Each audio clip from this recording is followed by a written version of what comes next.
نحمده ونستعينه ونستغفره ونعوذ بالله من شرور أنفسنا ومن سيئات أعمالنا من يهده الله فلا مضل له ومن يضلل فلا هادي له وأشهد أن لا إله إلا الله وحده لا شريك له وأشهد أن محمدا عبده ورسوله يا أيها الذين آمنوا اتقوا الله حق تقاته ولا تموتن إلا وأنتم مسلمون يا أيها الناس اتقوا ربكم الذي خلقكم من نفس واحدة وخلق منها زوجها وبث منهما رجالا كثيرا ونساء واتقوا الله الذي تساءلون به والأرحام إن الله كان عليكم رقيبا يا أيها الذين آمنوا اتقوا الله وقولوا قولا سديدا يصلح لكم أعمالكم ويغفر لكم ذنوبكم ومن يطع الله ورسوله فقد فاز فوزا عظيما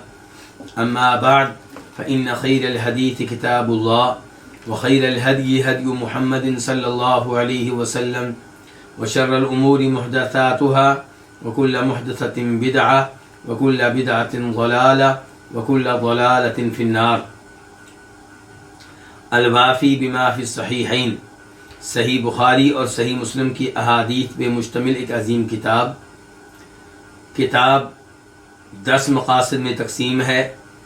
ان میں سے 9واں مقصد تاریخ، سیرت نبوی اور ایسی احادیث پہ مشتمل ہے جن کا تعلق دیگر شخصیات کے فضائل اور مناقب سے ہے. اور اس مقصد کے نیچے کئی کتب ہیں. ان میں سے تیسری کتاب ہم پڑھ رہے ہیں الشمائل الشریفہ، کہ نبی علیہ الصلوۃ والسلام کی آپ کے عمدہ اوصاف، آپ کا اخلاق اور آپ کی خصال. اور اس کتاب کے نیچے کئی فصلیں ہیں. ان میں سے 5ویں فصل ہم پڑھ رہے ہیں. اور 5ویں فصل کس بارے میں ہے؟ نبی علیہ الصلوۃ والسلام کی برکت کے بارے میں. اور اس 5ویں فصل میں کئی حدیثیں ہم پڑھ چکے ہیں، 2 حدیثیں رہ گئی ہیں. حدیث کا نمبر جو آج ہم شروع کرنے لگے ہیں 1791 1791 میم. اس حدیث کو روایت کرنے والے امام مسلم ہیں. عن جابر، روایت ہے جناب جابر بن عبداللہ انصاری رضی اللہ تعالی عنہما سے. خود بھی صحابی ہیں، باپ بھی صحابی. اور ان کے باپ شہید ہوئے تھے کس غزوے میں، کس جنگ میں؟ احد میں. جی ہاں، احد میں شہید ہوئے تھے. بلکہ ان کے والد نے ان کو کہہ دیا تھا جنگ کی رات کہ بیٹا صبح مجھے لگتا ہے کہ میں شہید ہونے والا ہوں، تو میرا قرضہ جو ہے وہ اتارنا ہے وغیرہ وغیرہ. تو جابر بن عبداللہ انصاری سے روایت ہے کہ ان ام مالک كانت تهدي للنبي صلی اللہ علیہ وسلم فی عقۃ لها سمنا، کہ ام مالک یہ صحابیہ ہیں اور انصار قبیلے سے ان کا تعلق ہے، کہ ام مالک نبی علیہ الصلوۃ والسلام کو ہدیہ کے طور ہدیہ بیچتی تھیں. فی عقۃ، گھی کے برتن میں. آپ کہہ سکتے ہیں گھی کا برتن کو کیا کہہ سکتے ہیں؟ کپی کہہ سکتے ہیں، کپا بھی کہہ سکتے ہیں، یا گھی کا برتن کہہ لیں آپ. تو وہ نبی علیہ الصلوۃ والسلام کو بیچتی تھیں. کیا بیچتی تھیں؟ سمنن، گھی. کس چیز میں؟ فی عقۃ لہا، اپنے گھی کے ایک برتن میں. فیاتیہا بنوہا، تو اس کے پاس اس کے بیٹے آتے. کس کے پاس؟ ام مالک کے پاس. فیسألون الادم، تو وہ ان سے سوال کرتے، ان سے مطالبہ کرتے سالن کا، یعنی کہ آپ نے روٹی ہمیں دے دی ہے، سالن بھی دیں. روٹی کس کے ساتھ کھائیں؟ ولیس عندهم شیء، جبکہ ان کے پاس کوئی چیز نہ ہوتی جو سالن کے طور پہ استعمال ہو سکے. فتعمد الى الذي كانت تهدي فيه للنبي صلی اللہ علیہ وسلم فتجد فيه سمنا، تو وہ قصد کیا کرتی اس برتن کا جس میں وہ نبی علیہ الصلوۃ والسلام کو ہدیہ بھیجا کرتی تھیں. یعنی کہ اس برتن کی طرف جاتی، فتجد فیہ سمنا، تو اس میں کیا پاتی؟ گھی. فما زال یقیم لها ادم بیتها حتی عصرته. تو یہ مسلسل، یہ کیا، یہ برتن، یعنی کہ یہ برتن مسلسل ان کے لیے، کن کے لیے؟ ام مالک کے لیے تیار کرتا رہتا. کیا تیار کرتا رہتا؟ ان کے گھر والوں کے لیے سالن. حتی عصرت ہو، یہاں تک کہ ام مالک نے اس برتن کو نچوڑ ڈالا. کیا سمجھ رہے ہیں آپ اس سے؟ اس سے یہ سمجھا رہی ہے کہ اس برتن میں کچھ نہ کچھ گھی ان کو مل جاتا، تو اس گھی کو روٹی کے ساتھ بطور سالن وہ استعمال کر لیتے. لیکن ایک دن ام مالک نے کیا کیا؟ انہوں نے برتن کو نچوڑ دیا، جتنا گھی تھا اسے نکال لیا، خالی کر دیا. فأتت النبی صلی اللہ علیہ وسلم، تو وہ نبی علیہ السلام کے پاس آئیں. فقال، تو آپ نے کہا، یعنی کہ اللہ کے رسول کے پاس آئیں اور شکوہ کیا کہ ہمارے گھر میں کئی دفعہ کھانے کو کچھ نہیں ہوتا، اور برتن تھا اس میں گھی ہوتا تھا، تو اب میں نے اس کو خالی کیا تو اس کے بعد اس میں بھی کچھ نہیں ہوتا. تو آپ نے کہا، عصرتیہا، تو نے اس برتن کو نچوڑ ڈالا ہے؟ قالت، تو کہنے لگی، نعم، جی ہاں. تو آپ نے کہا، لو ترکتیہا، اگر تو اس برتن کو اس کی حالت پہ چھوڑ دیتی، رہنے دیتی، جتنا گھی چاہیے ہوتا لے لیتی اور اس کو خالی نہ کرتی، ما زال قائما، تو وہ گھی ہمیشہ موجود رہتا. تو یہ کیا معاملہ تھا جی کہ جب بھی جاتی برتن میں گھی ان کو مل جاتا؟ یہ برکت تھی.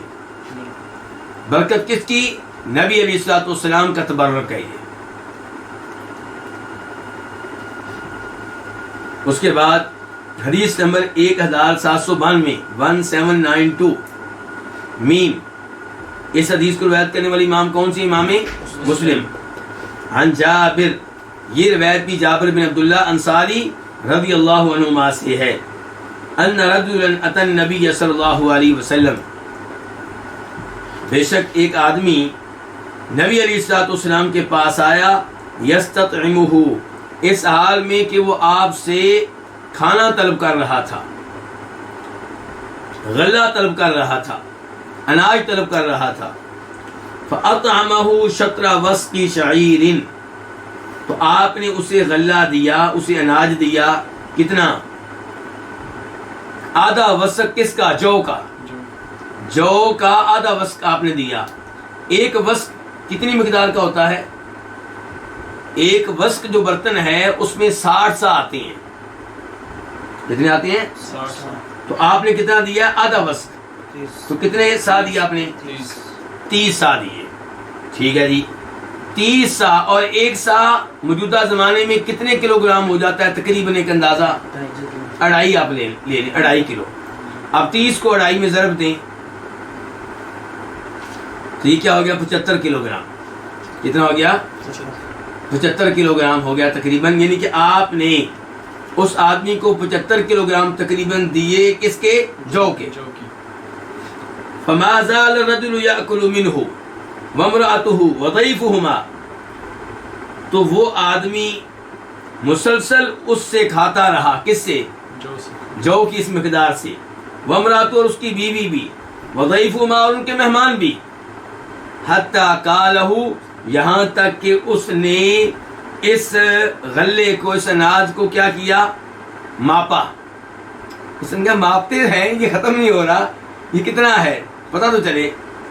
فأتى النبی صلی اللہ علیہ وسلم، اس کے بعد وہ نبی علیہ السلام کے پاس آیا تو آپ نے کہا، لو لم تکلہ، اگر تم اس کا ماپ نہ کرتے، اس غلے کا ماپ نہ کرتے، لأکلتم منہ، تو تم اس سے کھاتے رہتے، وَلَقَامَ لَكُمْ، اور وہ تمہارے لیے موجود رہتا، کبھی ختم نہ ہوتا. تو یہ بھی کیا تھی؟ برکت کس کی؟ نبی علیہ الصلوۃ والسلام کی.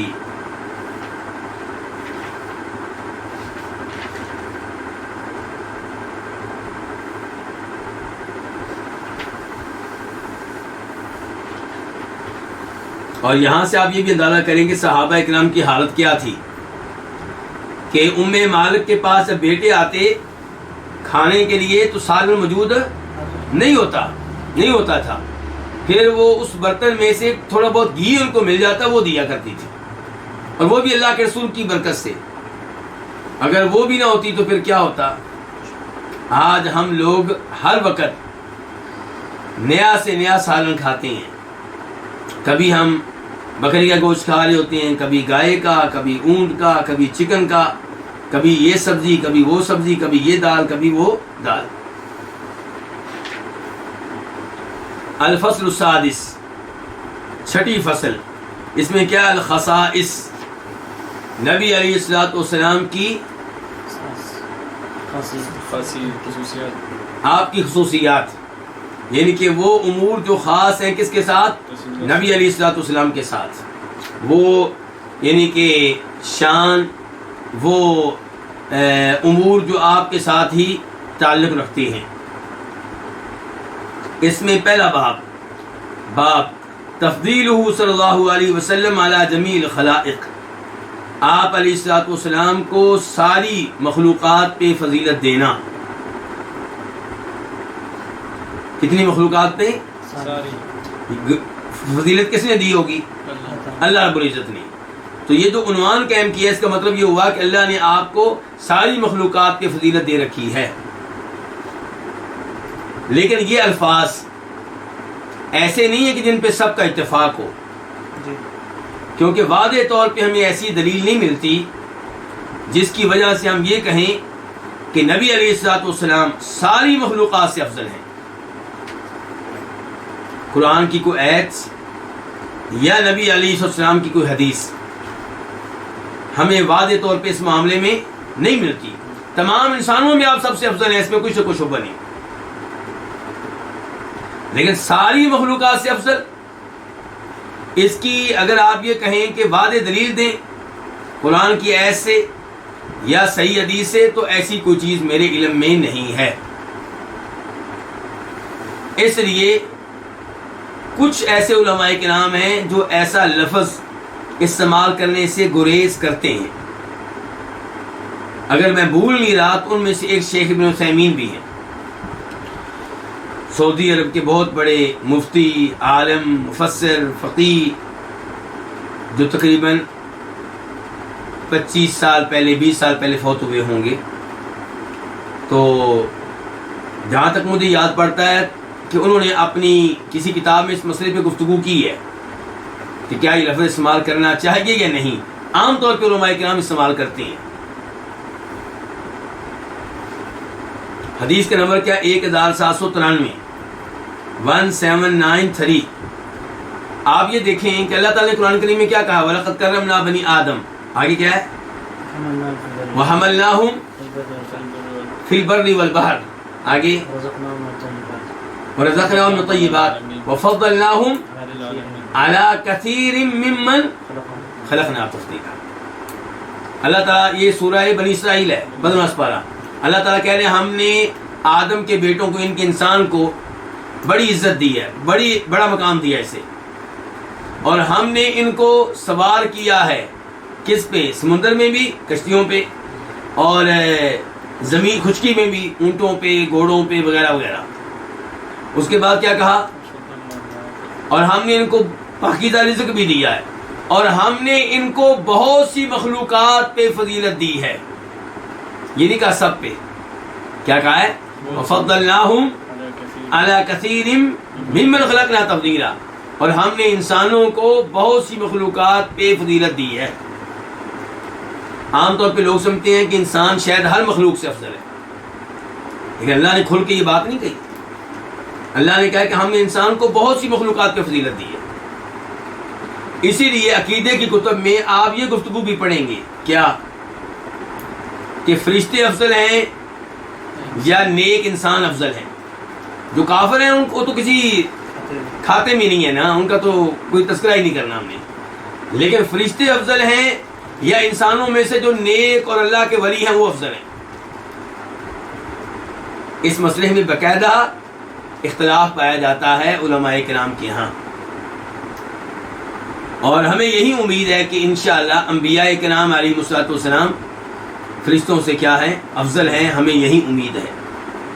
لیکن یہاں پہ بھی ذرا ایک احتیاط کیجئے گا کہ اللہ رب العزت نے جب کبھی تذکرہ کیا ہے نبی علیہ الصلوۃ والسلام کا جبریل علیہ السلام کے ساتھ تو کیا کہا ہے؟ علمہ شدید القویٰ، کہ نبی علیہ الصلوۃ والسلام کو تعلیم دینے والے کون ہیں؟ جبریل. قرآن، یہ سورہ کون سی تھی؟ سورہ نجم 27واں پارہ. قرآن جبریل علیہ السلام کا تذکرہ نبی علیہ السلام کے اعتبار سے بطور معلم کر رہا ہے، بطور ٹیچر کے کر رہا ہے.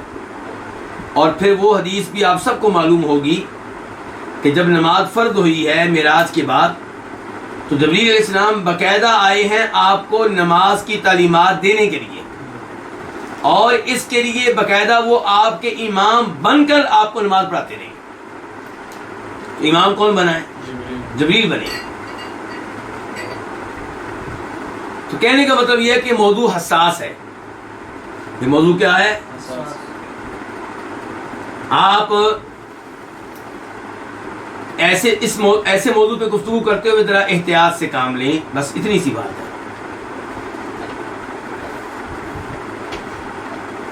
تو جناب ابو ہریرہ سے روایت ہے، وہ کہتے ہیں کہ فرمایا رسول اللہ صلی اللہ علیہ وسلم نے، انا سید ولد آدم یوم القیامہ، میں قیامت کے دن آدم علیہ السلام کی اولاد کا سردار ہوں گا. اور دیکھیں یہاں پہ آپ نے کیا کہا؟ سردار میں کن کا ہوں گا؟ آدم علیہ السلام کی اولاد کا میں قیامت کے دن سردار ہوں گا.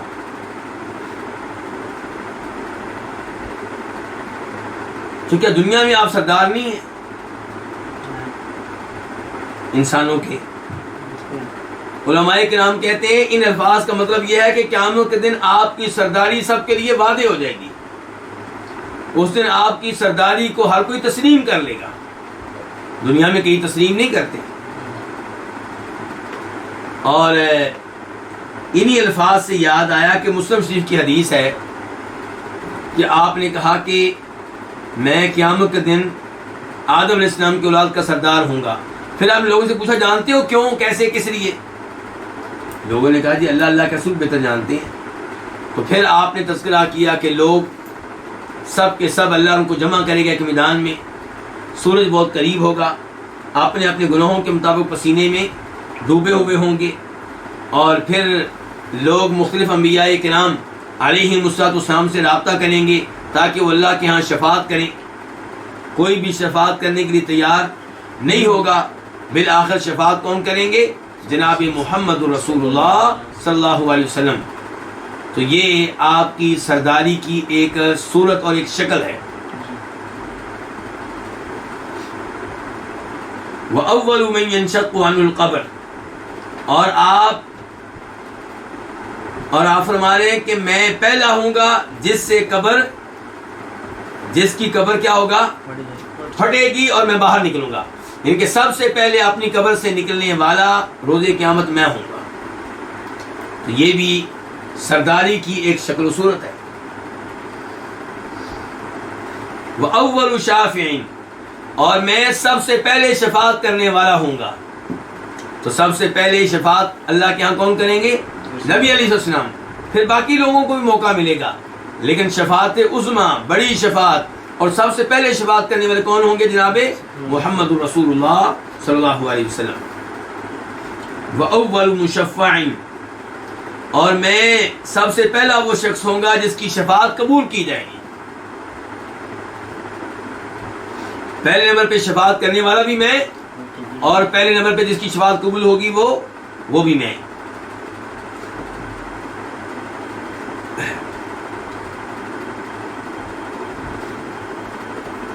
اس کے بعد حدیث نمبر 1794 1794 خا. اس حدیث کو بیان کرنے والے، روایت کرنے والے امام کون سے؟ امام بخاری. عن ابی ہریرہ رضی اللہ عنہ، روایت ہے جناب ابو ہریرہ رضی اللہ عنہ سے، ان رسول اللہ صلی اللہ علیہ وسلم قال، کہ بے شک رسول اللہ صلی اللہ علیہ وسلم نے فرمایا، بعثت من خیر قرون بنی آدم قرنا فقرنا، مجھے آدم علیہ السلام کی اولاد کے بہترین زمانوں میں سے بھیجا گیا ہے، قرن ایک زمانے میں، پھر اس کے بعد کے زمانے میں، یہاں تک کہ میں اس زمانے میں ہوا جس میں میں ہوا۔ کیا سمجھے آپ اس سے؟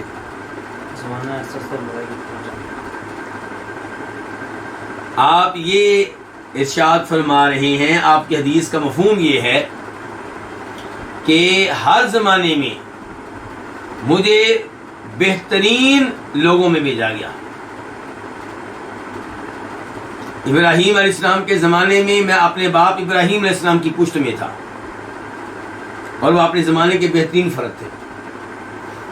پھر مجھے اسماعیل علیہ السلام کی پشت میں بھیجا گیا، جن کے وہ میری اصل ہیں، ابراہیم علیہ السلام، پھر اسماعیل علیہ السلام، پھر ان کی اولاد میں سے کوئی، اور پھر وہ کنانہ، اور پھر قریش، بنو ہاشم، ہاشم میں سے پھر کیا عبد المطلب، پھر عبداللہ آپ کے والد۔ تو یعنی کہ آپ یہ کہنا چاہتے ہیں کہ ہر زمانے میں جو میرا یعنی کہ میرا جو شجرہ ہے، میرا جو بڑا رہا ہے، وہ بہترین انسان رہا ہے۔ کون رہا ہے؟ بہترین انسان، پاک باز، اور یعنی کہ ایسا نہیں ہوا کہ آپ کی جو اوپر آباء و اجداد ہیں ان میں سے کسی کے ہاں ولادت جو ہے وہ بدکاری کے ذریعے ہوئی ہو، ایسا کچھ نہیں ہے۔ تو آپ کہتے ہیں بعثت، مجھے بھیجا گیا ہے، من خیر قرون بنی آدم، آدم علیہ السلام کی اولاد کے بہترین زمانوں میں سے، بہترین لوگوں میں سے، قرنن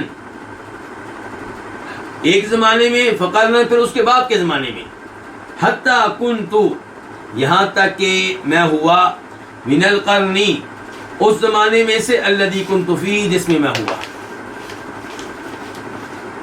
یعنی کہ پھر میری ولادت اس زمانے میں ہوئی ہے جس زمانے میں ہوئی ہے، تم جانتے ہی ہو، مطلب یہ مراد ہے۔ تو یہ بھی آپ کے خصائص میں سے، آپ کے خصوصیات میں سے ہے۔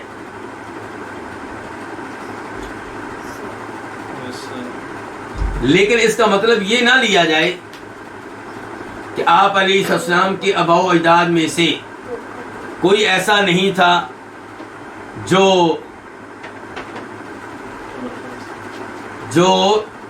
یعنی کہ اسلام پہ نہ ہو۔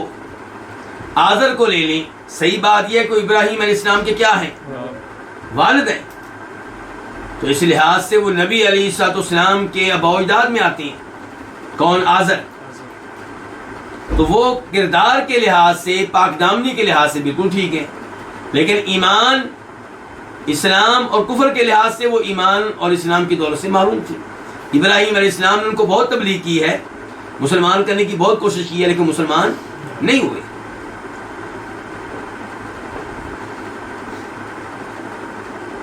اس کے بعد، اور یہ بھی اللہ کی قدرت کی ایک نشانی ہے، کئی لوگ پریشان ہو جاتے ہیں کہ اگر یہ مان لیا کہ ابراہیم علیہ السلام کے والد جو تھے مسلمان نہیں تھے، اور واقعی ان کے والد تھے، وہ پھر تعویلیں کرتے ہیں، کہتے ہیں آزر ابراہیم علیہ السلام کے والد نہیں تھے بلکہ چچا تھے۔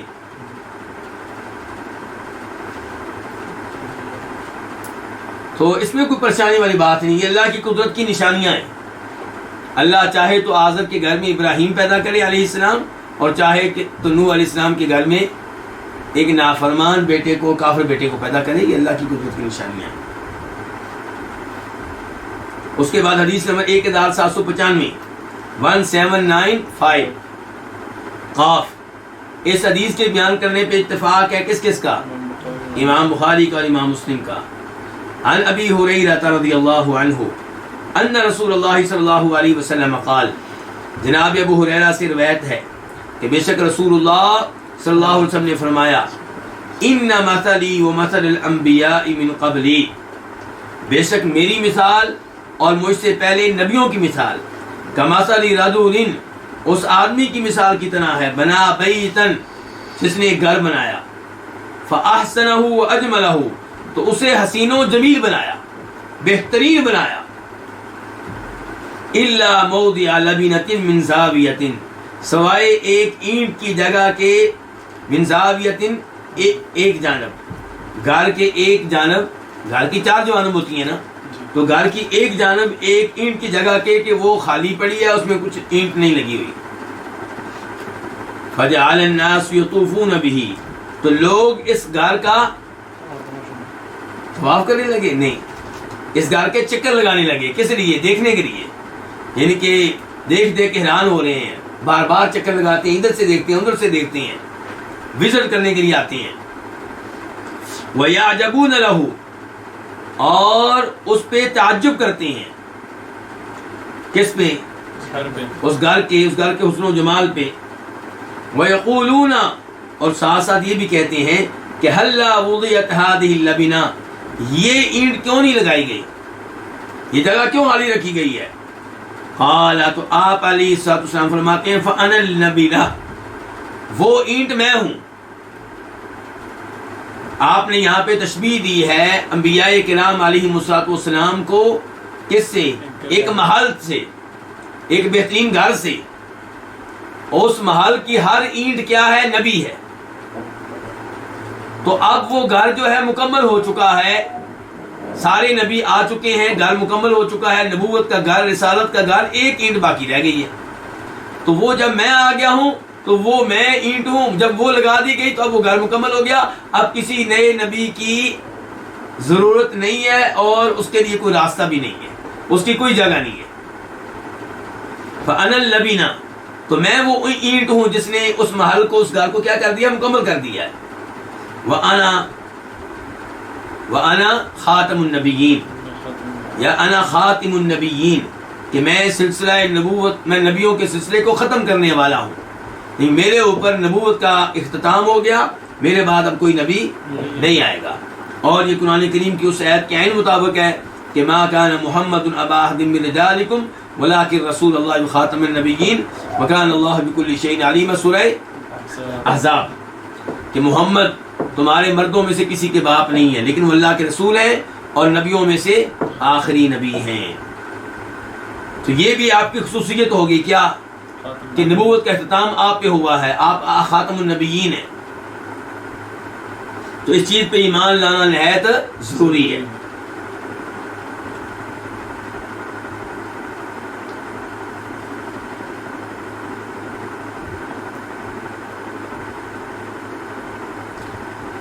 اس کے بعد باب نمبر 2، باب اثبات خاتم النبوہ،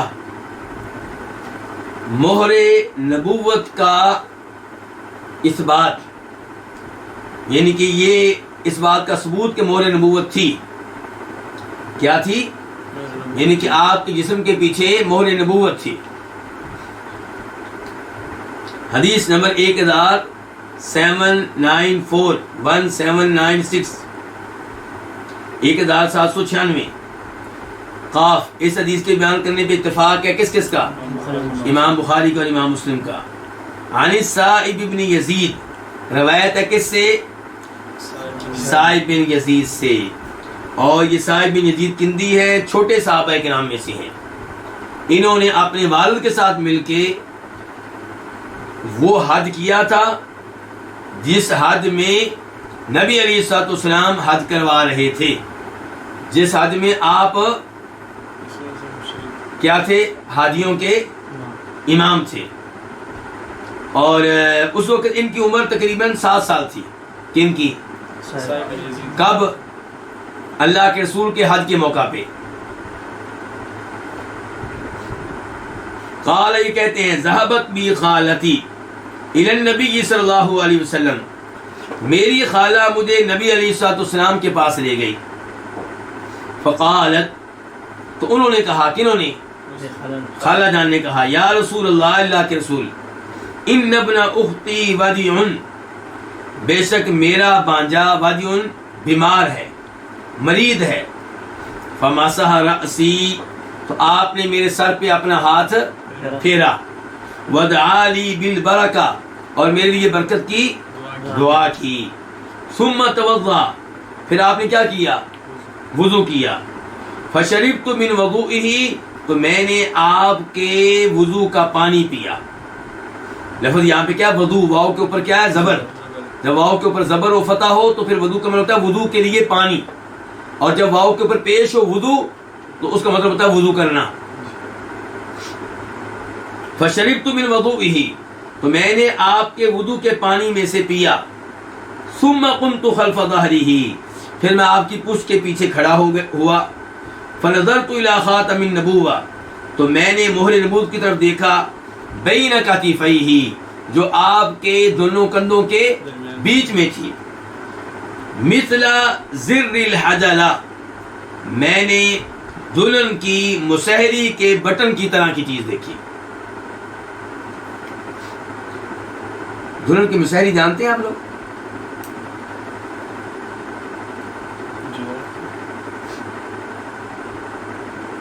ڈولی جانتے ہیں آپ لوگ؟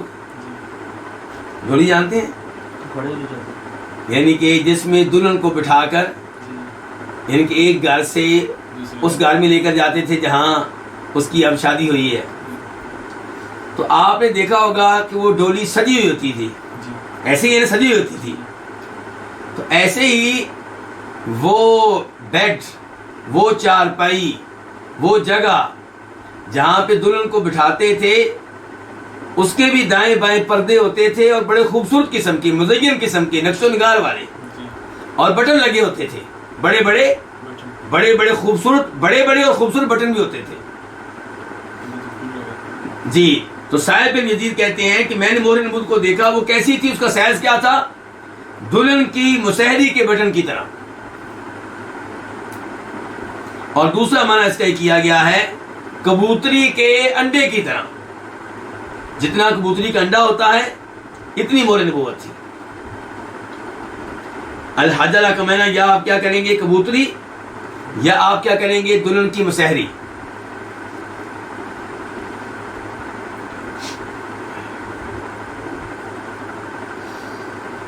مولانا امین احسن اصلاحی کو جانتے ہیں آپ لوگ؟ کس لحاظ سے جانتے ہیں آپ لوگ؟ تفسیر کی دنیا میں ان کا بڑا نام ہے.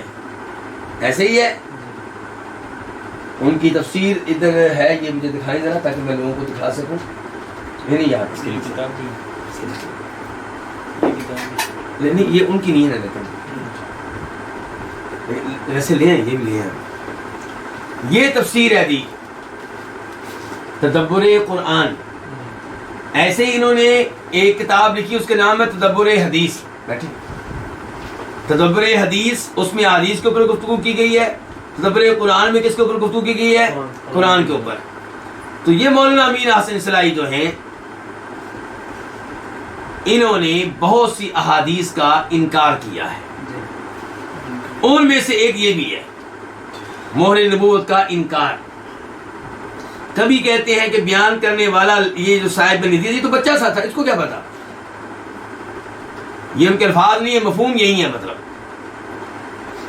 اور کبھی کہتے ہیں دیکھو، یہ کہتے ہیں کہ میں اللہ کے رسول کے پیچھے کھڑے ہو کے مہر نبوت دیکھتا رہا. تو بندہ پوچھے کیا اللہ کے رسول علیہ السلام نماز کے دوران پیچھے سے آپ کا جسم ننگا ہوتا تھا؟ یہ کون کہہ رہے ہیں؟ مولانا امین احسن اصلاحی. اس حدیث کو رد کرنے کے لیے، مہر نبوت کا انکار کرنے کے لیے، وہ اس کو ایک فضول سی بات سمجھتے ہیں کہ مہر نبوت ہوگی پیچھے کوئی. ہمارا واسطہ دو طرح کے لوگوں سے ہے، یہ میں کہہ رہا ہوں. ایک وہ جو زیادہ ہی پڑھ لکھ گئے. کیا پڑھ لکھ گئے؟ دنیاوی علوم. سر سید احمد خان سے سلسلہ شروع ہوتا ہے ان لوگوں کا. تو ان کو یہ معجزات، یہ نشانیاں، ان کے اوپر یقین ہی نہیں آتا، کیونکہ زیادہ ہی یہ سمجھتے ہیں ہم عقل مند ہیں، یہ زیادہ ہی کو پڑھ لکھ گئے. تو یہ معجزات ان کے دل و دماغ میں اترتے نہیں ہیں، ان کی عقل ان معجزات کو قبول نہیں کرتی.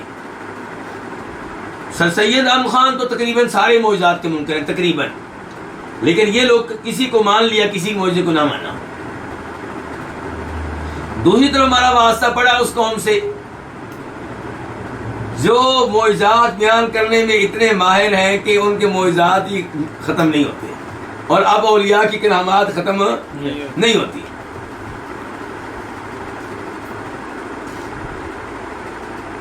مجھے یاد ہے کہ ایک اردو کے رائٹر ہیں، میں ان کا نام نہیں لینا چاہوں گا، چلے نام لے دیتا ہوں، ان کا نام ہے قدرت اللہ شہاب، ان کی کتاب ہے شہاب نامہ۔ اس میں وہ لکھتے ہیں پیروں کی کرامتیں، تو وہاں پہ وہ تذکرہ کرتے ہوئے کہتے ہیں کہ ایک جگہ ایک پیر صاحب تھے، وہ رات کو ذکر کی محفل قائم کرتے، تو ذکر کی محفل جب ہو رہی ہوتی تو اچانک مرید ان کے دیکھتے کہ پیر صاحب کے سینے سے نور نکل رہا ہے، ذکر اس قدر اثر ڈالتا اور ذکر کی اتنی تاثیر تھی کہ پیر صاحب کے سینے سے کیا نکلنا شروع ہوتا؟ نور، کمرہ روشن ہو جاتا، لوگ بہت متاثر ہوتے۔ لیکن راز اس میں کیا تھا؟ راز یہ تھا کہ ٹارچ یہ اس وقت عام نہیں ہوئی تھی، اس وقت عام نہیں ہوئی تھی، ٹارچ نئی نئی آئی تھی اور کسی کسی کے پاس ہوتی تھی، یہ پیر لوگ ایسی چیزیں پہلے منگوا لیتے ہیں، اب لوگوں کو کیا پتا کہ ٹارچ ہے۔ ایسے ہی ایک اور انہوں نے کرامت لکھی تھی، میں بھول گیا ہوں، تو کہنے کا مطلب یہ ہے کہ ایک طرف وہ ہیں جو سچے معجزات کے منکر، اور ایک طرف یہ جن کی کرامتیں ختم ہی نہیں ہو رہی، اور حق جو ہے ان دونوں کے درمیان میں، افراط و تفرید کے درمیان وہ حق ہے کہ جو معجزات ثابت ہیں اللہ کے رسول کے مانے جائیں، اولیاء کی کرامتیں بھی جو ثابت ہیں مانی جائیں، اور غلط طور پہ اپنی طرف سے معجزات بیان نہ کیے جائیں، کرامتیں بیان نہ کی جائیں۔ اب یہ نبی علیہ السلام کی نشانی ہے کہ آپ کے جسم پہ مہر نبوت بنی ہوئی ہے، اور صحابی بیان کرتے ہیں کہ میں نے دیکھی ہے، بلکہ اور کئی صحابہ کرام نے بھی دیکھی ہے، لیکن امین حسن سرائی بڑی آسانی سے اس کا انکار کرتے ہیں۔ اور بتایا آپ کو، ایک تو کہتے ہیں کہ یہ بچے تھے، ان کو کیا پتا مہر نبوت کیا چیز ہوتی ہے، پھر کہتے ہیں کہ جناب والا کہ کیا یہ نماز میں پیچھے کھڑے ہو کے اللہ کے رسول کو ہی دیکھتے رہ گئے، اور کیا اللہ کے رسول کا جسم ننگا تھا؟ تو اس کا کیا جواب آپ لوگوں کے پاس؟ ہمارے پاس جواب یہ ہے کہ کس نے کہہ دیا حضرت صاحب آپ کو کہ وہ نماز پڑھ رہے تھے؟ کہ ہم کہاں پہ آیا کہ نماز پڑھ رہے تھے؟ کوئی یہ لفظ تو آیا نہیں حدیث میں کہ نماز پڑھی جا رہی تھی، یہ ہے کہ اللہ کے رسول کے پیچھے میں کھڑا ہو گیا اور میں نے مہر نبوت دیکھی، یہ تو نہیں ہے کہ آپ نماز پڑھ رہی تھی۔ اور پھر آپ جانتے ہیں کہ اس زمانے میں لباس کیا ہوتا تھا؟ چادریں، یعنی قمیض کے طور پہ بھی چادر استعمال کرتے تھے، تو چادر نیچے اتر جاتی ہے۔ تو بہرحال الحمدللہ اللہ تعالیٰ نے ہمیں نہ ان میں شامل کیا نہ ان میں، ہم اللہ کا شکر ادا کرتے ہیں جس نے ہمیں قرآن و حدیث پہ رکھا ہے، سلف صالحین کے مسلک پہ اور ان کے منہج پہ رکھا ہے، اور اللہ تعالیٰ اسی مسلک اور منہج پہ ہمیں موت دے۔ مولانا امین حسن سرائی کے اوپر یہ کتاب لکھی گئی ہے تاکہ ان کے نظریات صحیح معنوں میں لوگوں کے سامنے آ سکیں۔ میری خواہش ہوگی کہ آپ سب یہ کتاب لیں اور اس کا مطالعہ کریں۔ کتاب کیا یہ دیکھ لیں۔ اب مجھے نہیں پتا کہ ویڈیو میں آپ کو صحیح نظر آ رہی ہے کہ نہیں آ رہی۔ مولانا امین حسن سرائی صاحب اپنی حدیثی اور تفسیری نظریات کی روشنی میں، اور اس کے رائٹر کون ہے؟ حافظ صلاح الدین یوسف۔ یہ وہی حافظ صلاح الدین یوسف ہیں جن کی تفسیر جو ہے وہ مسجد نبوی میں پڑھی ہوتی ہے، تفسیر احسن البیان، جس کو سعودی حکومت نے منظوری دی ہے کہ یہ تفسیر اس قابل ہے کہ حاجیوں میں تقسیم کی جائے، مسجد نبوی میں اور بیت اللہ شریف میں رکھی جائے۔ ترجمہ ہوتا ہے مولانا محمد جوناگڑھی کا، اور تفسیر ہوتی ہے حافظ صلاح الدین یوسف صاحب کی۔ اور اگر آپ کو وہاں سعودیہ سے تحفے کے طور پہ نہ ملے تو آپ مکتبہ دارالسلام سے لے سکتے ہیں۔ کس نام سے؟ تفسیر احسن البیان کے نام سے۔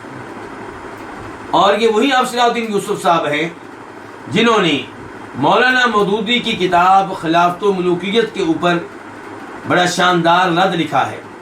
آپ جانتے ہیں کہ مولانا مودودی کی یہ کتاب ہے خلافت و ملوکیت، جس میں انہوں نے کچھ صحابہ کرام پہ بھی تنقید کی ہے، اور چونکہ مولانا مودودی کا ایک نام تھا تو وہ کتاب لوگوں میں بہت مقبول ہوئی، بہت مشہور ہوئی، اور لوگ تیزی کے ساتھ صحابہ کرام کے بارے میں بدگمانی کرنے لگے، ان کے دلوں میں کئی صحابہ کرام کے بارے میں نفرت پیدا ہونے لگی۔ مولانا مودودی نے اس میں کئی من گڑت روایات اور کئی ضعیف روایات، تاریخی روایات لکھی اور صحابہ کرام کی طرف منسوب کر دی۔ تو حافظ صلاح الدین یوسف صاحب کو اللہ جزائے خیر دے اور ان کی قبر کو اللہ منور فرمائے، انہوں نے اس کتاب کا بہترین رد لکھا جس سے لوگ جو ہے وہ ان کے دلوں میں دوبارہ سے تمام صحابہ کرام کے بارے میں محبت پیدا ہوئی۔ تو یہ ہے جی مہر نبوت کا اثبات۔ تو ہم مہر نبوت کا اثبات کرتے ہیں، ہم انکار کرنے والے نہیں ہیں۔ ہم الحمدللہ ہر معجزے کو مانتے ہیں جو اللہ نے اپنے رسول کو دیا صلی اللہ علیہ وسلم۔ اس کے بعد باب نمبر 3، باب اب 2 منٹ کے لیے اگر انسان پوچھے مولانا امین احسن اصلاحی صاحب سے کہ آپ ایسی چیزوں کا انکار کر دیتے ہیں کیوں؟ کیونکہ ان کا تذکرہ کہاں ہے؟ احادیث میں، اور آپ ایسی احادیث کا کئی دفعہ مذاق بھی اڑاتے ہیں، اور ان معجزات کو کیوں نہیں مانتے کہ یہ عقل کے مطابق نہیں ہے؟ تو ایسی چیزیں تو قرآن میں بھی آئی ہیں، جن چیزوں کا آپ احادیث میں انکار کرتے ہیں ویسی چیزیں آپ کو قرآن میں بھی عام طور پہ مل جاتی ہیں، تو وہاں پہ کیا کریں گے آپ؟ مثال کے طور پہ موسیٰ علیہ السلام پتھر پہ مارتے ہیں ڈنڈا، تو بجائے اس کے کہ ڈنڈا ٹوٹے پتھر سے پانی نکلنا شروع ہو جاتا ہے۔ اس کا تذکرہ قرآن کرتا ہے، اب بتائیں اس کو کیسے مان لیں گے ہم؟ اور سمندر میں وہی ڈنڈا مارتے ہیں تو جناب والا راستہ بن جاتا ہے۔ عجیب بات ہے بھائی، لکڑی میں اتنی طاقت کہاں سے آ گئی کہ سمندر میں راستہ بنائے؟ ہاتھ نکالتے ہیں تو وہ سفید روشن نکلتا ہے، اور ڈنڈا پھینکتے ہیں تو سانپ بن جاتا ہے، اور جادوگروں کے سانپوں کو کھانا شروع ہو جاتا ہے۔ یہ سب کیا ہے؟ اور عیسیٰ علیہ السلام کے معجزات دیکھ لیں، مردے کو زندہ کر رہے ہیں، جبکہ قرآن بتاتا ہے کہ زندگی دینے والا موت دینے والا ایک اللہ ہے۔ آسمان سے دسترخوان نازل ہوتا ہے، کھانے نازل ہوتے ہیں ان کی قوم کے مطالبے پہ۔ کیا یہ سب چیزیں اگر اللہ نے نہ کہا ہو تو ہماری عقل قبول کرے گی؟ نہیں کرے گی، لیکن ہم قبول اس لیے کرتے ہیں کہ اللہ نے کہہ دیا۔ ایسے احادیث میں جو اللہ کے رسول نے کہہ دیا، ہم اللہ کے فضل و کرم سے اس پہ ایمان لاتے ہیں۔ اللہ تعالی ہمیں شکوک و شبہات کے مرض سے محفوظ رکھے۔ جس میں مرض پیدا ہو گیا وہ تباہ و برباد ہو گیا، اس کی موت ایمان کے اوپر موت نہیں کہلائے گی، کیونکہ وہ تو اکثر چیزوں کا کفر کرتا، مانتا ہی نہیں، وہ تو نہ یہ معجزہ مانتا ہے نہ وہ مانتا ہے، تو یعنی کہ کفر میں داخل ہو گیا۔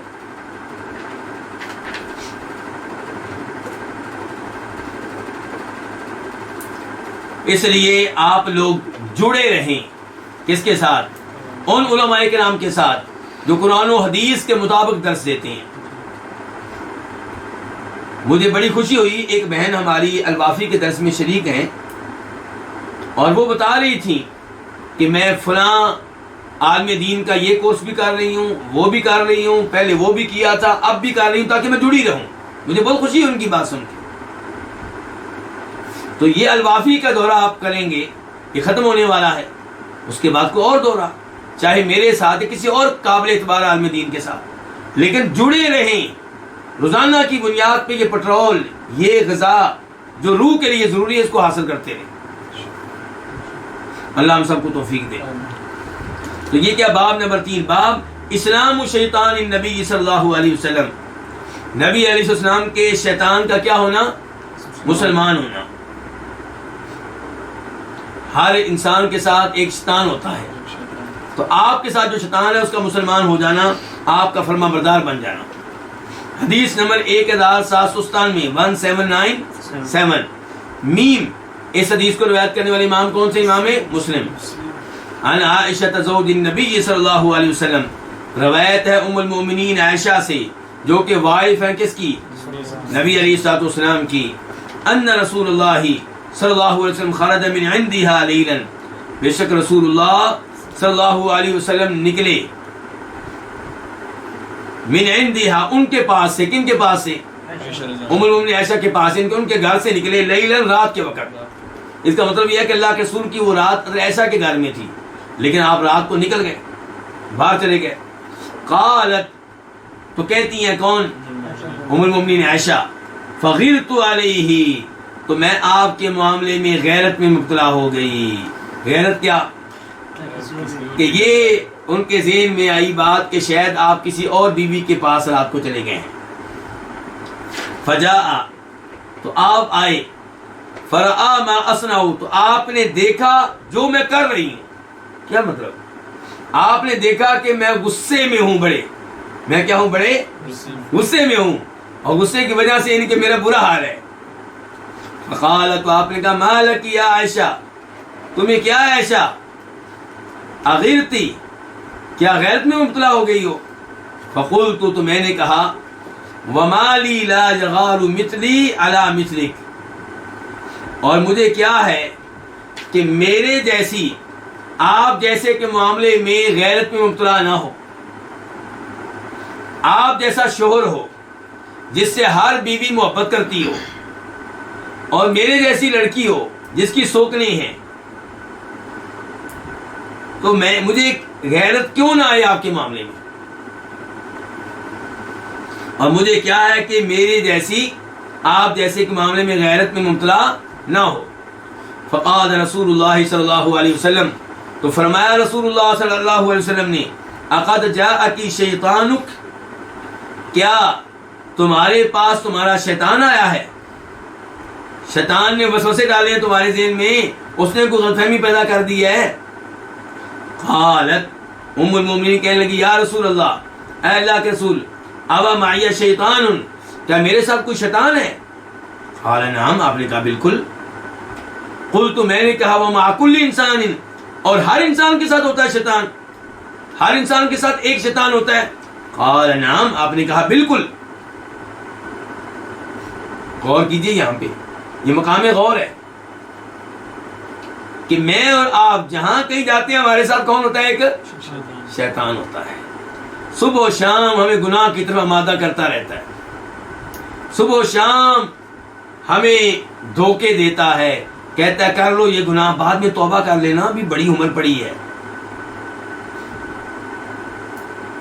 تو یہ ساری غلط سوچیں جو ہمارے ذہن میں آتی ہیں، یہ کس کے حملے ہیں؟ اسی شیطان کے جو ہمارے ساتھ لگا ہوا ہے. اور ہم ہیں کہ اذکار کرنے کے لیے بھی تیار نہیں ہیں. شیطان کے اوپر گولی تو چلانے سے رہے ہم، بلکہ ہم تو اسے دیکھ بھی نہیں سکتے، وہ ہمیں دیکھ رہا ہے. سورہ اعراف میں اللہ تعالیٰ کیا فرماتے ہیں اس بارے میں؟ اِنَّهُ يَرَاكُمْ هُوَ وَقَبِيلُهُ مِنْ حَيْثُ لَا تَرَوْنَهُمْ، شیطان بڑا ابلیس اور اس کی اولاد، اس کے چیلے، وہ تمہیں دیکھتے ہیں، تم ان کو دیکھ نہیں سکتے. اچھا، اب وہ ہمیں دیکھ بھی رہا ہے، اور ہم اس کے اوپر گولی بھی نہیں چلا سکتے، تلوار بھی نہیں چلا سکتے. البتہ حج میں موقع ملتا ہے کیا کرنے کا؟ جمرات کو پتھر مارنے کا، جمرات کو پتھر مارنے کا. وہاں ہمارے بھائی پھر وہ کہتے ہیں آج شیطان ہمارے قابو میں آیا ہے. میں نے شاید پہلے بھی اپنے درس میں آپ کو بتایا تھا کہ سعودی عرب کے ایک مشہور و معروف عالم دین ہے شیخ سلیمان الجبیلان، مزاحیہ قسم کے خطیب ہیں. ان کے گفتگو میں ہنسی مزاح کی باتیں بھی کہی جاتی ہیں. تو ان کا کلپ موجود ہے یوٹیوب میں، آپ تلاش کر سکتے ہیں. وہ کہتے ہیں کہ ایک دفعہ حج میں ایک پاکستانی زور زور سے پتھر مار رہا ہے، جوتے مار رہا ہے، کس کو؟ جمرے کو. جمرہ جس کو ہم ہمارے پاکستانی انڈین لوگ جس کو کیا کہتے ہیں؟ شیطان کہتے ہیں. حدیث میں اسے کیا کہا گیا؟ جمرہ. تو شیخ سلیمان جو بیلان کہتے ہیں کہ میں نے اس کو منع کیا، میں نے اس کو روکا، تو وہ آگے سے کہنے لگا میں نے آپ کو پہچان لیا ہے کہ آپ کون ہیں. شیخ سلیمان کہتے ہیں میں بڑا خوش ہوا کہ میں تو عربی میں گفتگو کرتا ہوں اور یہ پاکستانی ہے، یہ بھی مجھے جانتا ہے. میں نے کہا ہاں میں کون ہوں؟ کہا تو شیطان کا بھائی ہے. یعنی کسی نے تو تکلیف ہو رہی ہے کہ میں اس کو پتھر کیوں مار رہا ہوں. تو یہ ہماری صورتحال ہے ہم لوگوں کی، یعنی کہ شیطان کی صبح و شام باتیں مانتے ہیں. بلکہ میں کئی دفعہ کہا کرتا ہوں کہ جب ہم وہاں حج میں جمرہ کو پتھر مار رہے ہوتے ہیں نا جوتے، شیطان اس وقت بھی خوش ہو رہا ہوتا ہوگا، واہ آج بھی تو نے میری بات مانی ہے. تمہارے نبی نے کہا تھا کہ چنے کے دانے کے برابر کنکری مارنی ہے، اس سے بڑی کنکری نہیں مارنی، اور تو جوتے مار رہا ہے، پتھر مار رہا ہے، آج بھی میری بات مان رہا ہے، اپنے نبی کی بات تو نے پھر بھی نہیں مانی. کتنا خوش ہوتا ہوگا وہ. تو اچھا، میں کہنا یہ چاہ رہا تھا کہ جب پتہ چل گیا کہ ہم میں سے سارے کے ساتھ شیطان ہے، اب اس کے حملوں سے بچنے کی کوشش کرنی چاہیے نہیں کرنی چاہیے؟ تو کیسے بچیں؟ صبح و شام کے اذکار کریں، رات کو آیت الکرسی پڑھیں، ہر نماز کے بعد آیت الکرسی پڑھیں، دم کرتے رہا کریں اپنے آپ کو، اپنے بچوں کو، گھر میں سورہ بقرہ کی تلاوت کرتے رہا کریں، گھر میں جب داخل ہوں بسم اللہ پڑھ کے داخل ہوں، کھانا جب کھائیں بسم اللہ پڑھیں، واش روم میں جاتے ہوئے دعا کریں، ان تمام چیزوں کا اہتمام کریں۔ قلت ام المؤمنین فرماتی ہیں میں نے کہا ومعک یا رسول اللہ، اور آپ کے ساتھ بھی ہے اے اللہ کے رسول؟ کون؟ شیطان۔ کوئی شیطان؟ قال، تو آپ نے کہا نعم، ہاں میرے ساتھ بھی ہے، ولیکن ربی اعاننی علیہ، لیکن میرے رب نے میری اس کے معاملے میں مدد کی ہے، حتی اسلم، یہاں تک کہ وہ مسلمان ہو گیا ہے، یا یہاں تک کہ وہ میرا فرما بردار بن گیا ہے۔ اور دوسری روایت میں آتا ہے فلا یأمرنی الا بخیر، اب وہ مجھے خیر کی بات کہتا ہے، مجھے برائی کی بات مجھ سے نہیں کرتا۔ تو اس سے کیا پتا چلا کہ یہ بھی آپ کی خصوصیت ہے کہ آپ کا شیطان کیا ہو گیا تھا؟ مسلمان ہو گیا تھا۔ اور دیکھیں اللہ کے رسول علیہ الصلوۃ والسلام کے الفاظ، آپ یہ نہیں کہتے کہ میں نے جناب والا اور شیطان کو قابو کر لیا ہے، میں نے اس کو اپنے شکندے میں پھنسا لیا ہے، کیا کہا؟ اللہ نے میری مدد کی ہے تو مسلمان ہو گیا۔ ان نعمتوں کو کس کی طرف منسوب کریں؟ اللہ کی طرف منسوب کریں۔ اس کے بعد ہے جی باب نمبر 4۔ یہ باب کیا ہے؟ النبی صلی اللہ علیہ وسلم امان لاصحابہ، کہ نبی علیہ السلام اپنے صحابہ کرام کے لیے امان تھے۔ کیا مطلب؟ آپ کا وجود صحابہ کرام کے لیے سلامتی کی ضمانت تھا، یعنی کہ صحابہ کرام جب تک آپ موجود تھے انہیں مطمئن رہنا چاہیے تھا کہ ہمیں کوئی خطرہ نہیں ہے، ہمیں کوئی خطرہ نہیں ہے اللہ کے عذاب آنے کا، ہمیں کوئی خطرہ نہیں ہے کہ اللہ رب العزت ہمیں کسی بڑے فتنے میں مبتلا کر دیں گے۔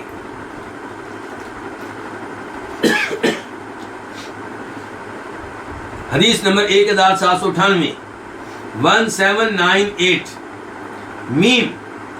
اس حدیث کو روایت کرنے والے امام کون سے؟ امام مسلم۔ عن ابی موسیٰ الاشعری، روایت ابو موسیٰ اشعری رضی اللہ عنہ سے، کیا نام ہے ان کا جی؟ عبداللہ بن قیس۔ قال، یہ کہتے ہیں صلینا المغرب مع رسول اللہ صلی اللہ علیہ وسلم، ہم نے مغرب کی نماز ادا کی کس کے ساتھ؟ نبی علیہ الصلوۃ والسلام کے ساتھ۔ اور حدیث کا باقی حصہ پڑھنے سے پہلے یہ بات تو آپ کو یاد ہوگی کہ ابو موسیٰ اشعری اور ان کے ساتھ 52 کے قریب لوگ اشعری قبیلے سے تعلق رکھنے والے یہ اللہ کے رسول کے پاس آئے، لیکن حالات نے ان کو پہنچا دیا حبشہ میں۔ جعفر طیار کے ساتھ وہاں پہ رہے، پھر سن 7 ہجری میں جب خیبر فتح ہوا اس موقع پہ یہ مدینہ پہنچے تھے، تو مدینہ سے باہر ایک جگہ انہوں نے رہائش رکھی، وہ جگہ مسجد نبوی سے دور تھی۔ تو باری باری ان لوگوں میں سے چند لوگ رات کو اللہ کے رسول کے پاس آیا کرتے تھے، باری باری 3 لوگ آج آ گئے، 2 کل آ گئے، پھر 3 اگلے دن آ گئے، تاکہ اللہ کے رسول کی احادیث اور علم ان کو ملتا رہے، لیکن باری باری سب نہیں آتے تھے، ظاہر ہے دور تھے نا۔ تو اس صورتحال میں اس حدیث کو سمجھا جائے۔ ابو موسیٰ اشعری کہتے ہیں ہم نے مغرب کی نماز ادا کی کس کے ساتھ؟ اللہ کے رسول علیہ الصلوۃ والسلام کے ساتھ۔ ثم قلنا، پھر ہم نے کہا لو جلسنا، اگر ہم بیٹھ جائیں یہاں تک کہ ہم آپ کے ساتھ عشاء کی نماز بھی ادا کر لیں، یعنی کہ اگر ہم بیٹھ جائیں تو کتنا اچھا ہو۔ قال، ابو موسیٰ اشعری کہتے ہیں فجلسنا، چنانچہ ہم بیٹھ گئے۔ کدھر بیٹھ گئے؟ مسجد میں۔ فخرج علینا، تو آپ ہماری طرف نکلے، کہاں سے؟ اپنے گھر سے، اپنے حجرے سے۔ فقال، تو آپ نے کہا ما زلتم ہا ہنا، تم مسلسل اسی جگہ پہ ہو، تم ابھی تک یہیں پہ ہو؟ قلنا، ہم نے کہا یا رسول اللہ، اللہ کے رسول صلینا معک المغرب، ہم نے آپ کے ساتھ مغرب کی نماز ادا کی۔ ثم قلنا، پھر ہم نے کہا نجلس، ہم بیٹھ جاتے ہیں، حتی نصلی معک العشاء، یہاں تک کہ ہم آپ کے ساتھ کون سی نماز ادا کریں گے؟ عشاء کی۔ قال، تو آپ نے کہا احسنتم او اصبتم، تم نے بہت اچھا کیا ہے، او اصبتم، یا تم نے صحیح کام کیا ہے، درست کام کیا ہے، اچھا فیصلہ ہے تمہارا. قال، کہتے ہیں، کون کہتے ہیں؟ کون کہتے ہیں؟ اللہ کے ابو موسیٰ اشعری کہتے ہیں. جی بالکل. معذرت کے ساتھ مجھے زکام ہے. ابو موسیٰ اشعری کہتے ہیں فرفع رأسہ الی السماء، آپ نے اپنا سر اٹھایا کس کی طرف؟ آسمان کی طرف. وَكَانَ كَثِيرًا مِمَّا يَرْفَعُ رَأْسَهُ إِلَى السَّمَاء، اور آپ بہت زیادہ اپنا سر اٹھایا کرتے تھے کس جانب؟ آسمان کی طرف. فقال، تو آپ نے کہا، اپنا سر آسمان کی طرف اٹھا کر آپ نے کہا النجوم امنۃ للسماء، ستارے آسمان کے لیے امان ہیں. آسمان کے لیے کیا ہے؟ امان ہے. یعنی کہ ستاروں کا وجود اس بات کی گارنٹی ہے کہ آسمان کو ابھی کوئی خطرہ نہیں ہے، کیونکہ جب آسمان کو خطرہ ہوگا اس سے پہلے ستارے جڑ جائیں گے. وَإِذَا النُّجُومُ انْقَطَرَتْ، آسمان نے جب پھٹنا ہے اس سے پہلے کیا ہوگا؟ ستارے جڑ جائیں گے، ختم ہو جائیں گے. تو جب تک ستارے موجود ہیں اس کا مطلب ہے آسمان بھی موجود ہے. تو ستارے جو ہیں وہ آسمانوں کے لیے امان ہیں. فَإِذَا ذَهَبَتِ النُّجُومُ، جب ستارے چلے جائیں گے، ختم ہو جائیں گے، أَتَى السَّمَاءَ مَا تُوعَدُ، تو آسمان پہ وہ چیز آئے گی جس کا وعدہ کیا جاتا ہے، جس کی دھمکی دی جاتی ہے، جس سے ڈرایا جاتا ہے. وہ کیا؟ اذا السماء انشقت، اللہ تعالیٰ کہتے ہیں جب آسمان پھٹ جائے گا. اذا السماء فطرت، جب آسمان پھٹ جائے گا. تو یہ آسمان نے کب پھٹنا ہے؟ جب ستارے چلے جائیں گے، جب ستارے ختم ہو جائیں گے. تو ستاروں کا وجود جو ہے وہ آسمانوں کے لیے امان ہے، ضمانت ہے. وَأَنَا أَمَنَةٌ لِأَصْحَابِي، اور آپ کہتے ہیں میں اپنے صحابیوں کے لیے، اپنے ساتھیوں کے لیے امان ہوں. لیکن جب تک میں موجود ہوں تب تک عذاب نہیں آئے گا، کوئی بڑا فتنہ نہیں آئے گا. اور اللہ تعالیٰ قرآن میں بھی یہ بات فرماتے ہیں سورہ انفال میں، وَمَا كَانَ اللَّهُ لِيُعَذِّبَهُمْ وَأَنْتَ فِيهِمْ، اللہ تعالیٰ ان کو عذاب دینے والا نہیں ہے جب تک آپ ان میں موجود ہیں. تو آپ کا وجود ان کے لیے کیا تھا؟ امان تھا.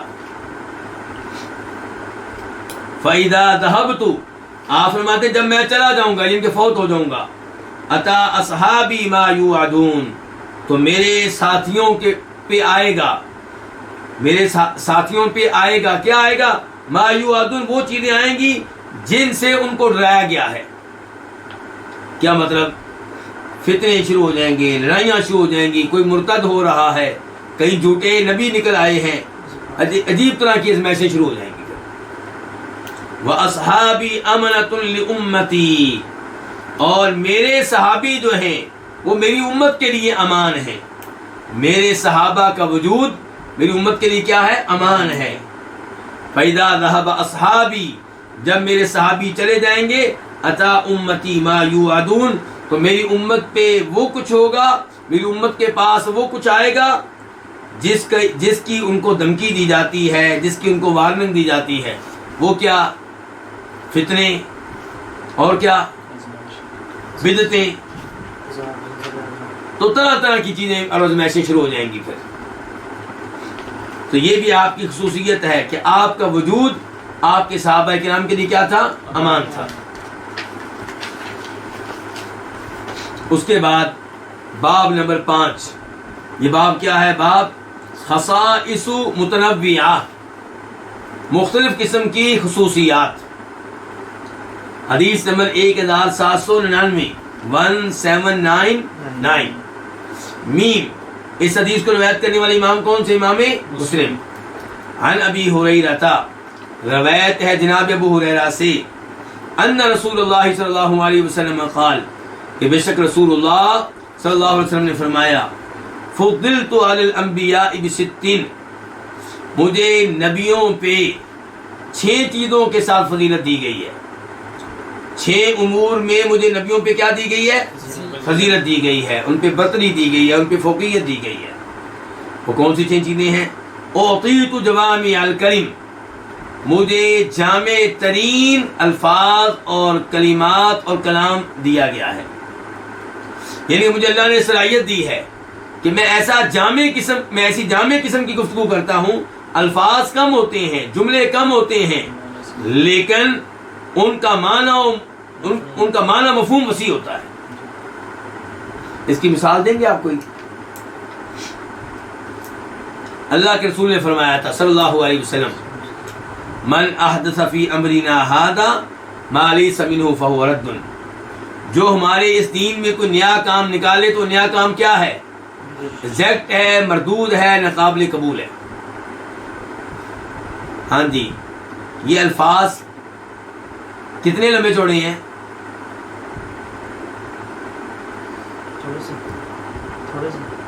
یعنی کہ ایک سطر بھی نہیں بنتے، ایسے ہی ہے۔ وہ کتنی بدعتیں ہیں جو اس حدیث کی وجہ سے غلط قرار پاتی ہیں؟ سینکڑوں، ہزاروں، لاکھوں۔